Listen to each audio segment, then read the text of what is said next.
Welcome viewers to another lesson. Today we're going to look at the court structure of Sierra Leone legal system.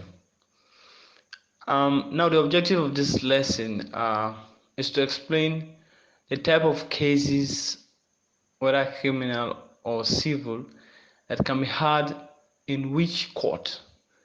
Secondly, we'll be looking at the transfer of trial or cases from one local court to another, or from the local court to the district appeals court. Finally, we'll also be looking at the system of appeal in place in Sierra Leone from one court of first instance to courts with appellate jurisdiction. Now, there are two broad categories of courts operating in Sierra Leone.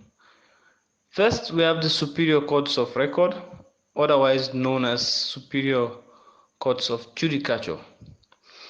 Now, under the superior court of record, there are three types of courts that fall within its ambit. We have the high courts, the appeals court, and the Supreme Court.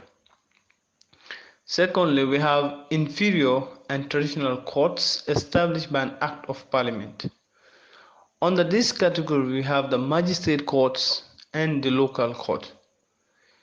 Please note, the key difference between the two categories of courts highlighted above is that the three superior courts of judicature were established by the 1991 Sierra Leone Constitution, and the other two courts described as inferior courts or traditional court were established by acts of parliament.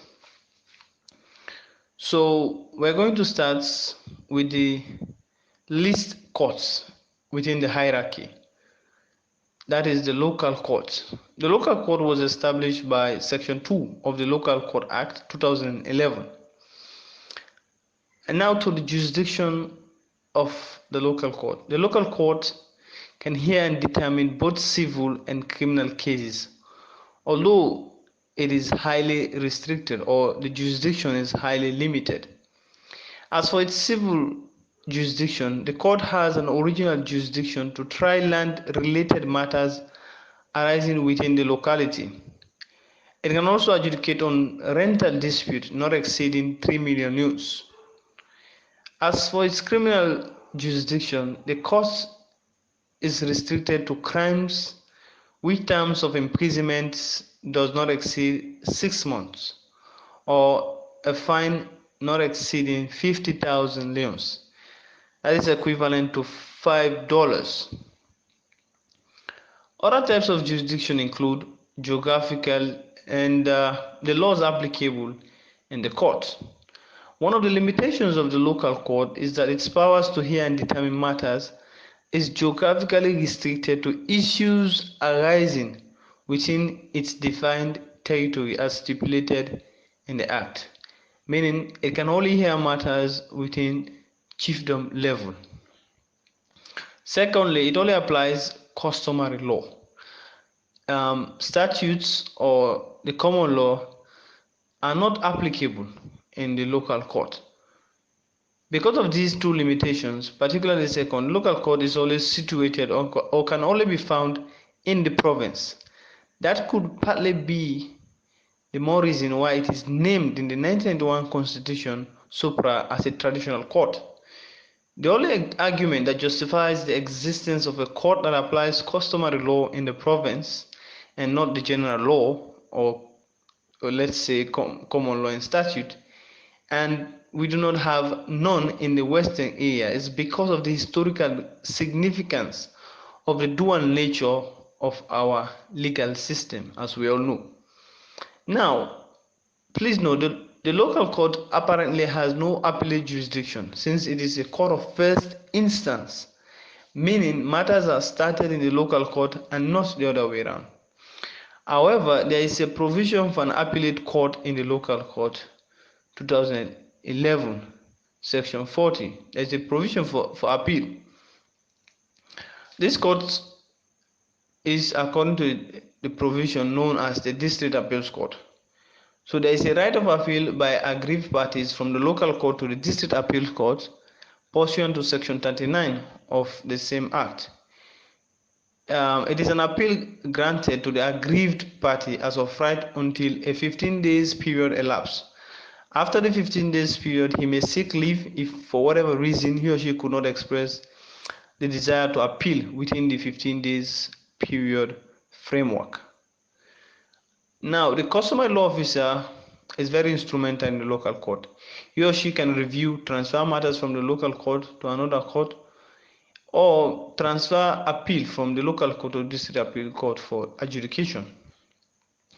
That is all for the local court.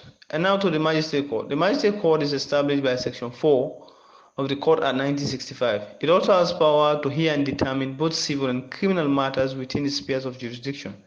It is equally constrained with some limitations, just like the local court.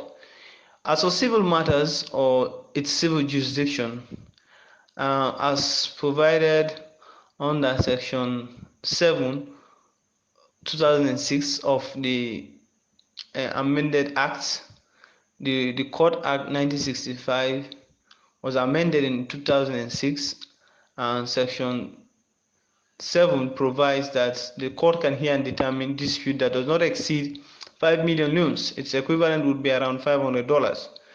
For its criminal jurisdiction, on the other hand, it can conduct summary trials on misdemeanor or less serious offenses, and can also conduct preliminary investigation on indictable offenses, otherwise known as felonies, to be committed later to the High Court thereafter, or to be committed for proper trial.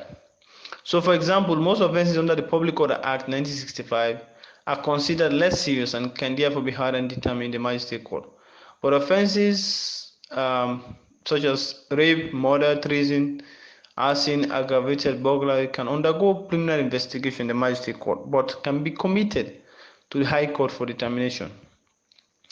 Other types of jurisdiction include the magistrate court is similarly geographically limited, meaning it can only hear and determine matters from judicial district.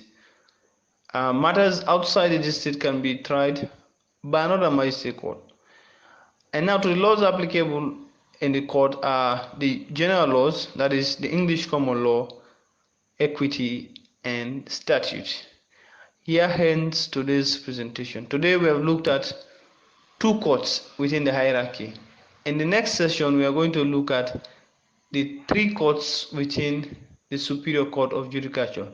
In today's lesson, we looked at the inferior courts or traditional court, the magistrate court, and the local court. Please don't forget to hit the like button and don't forget to subscribe. Thank you.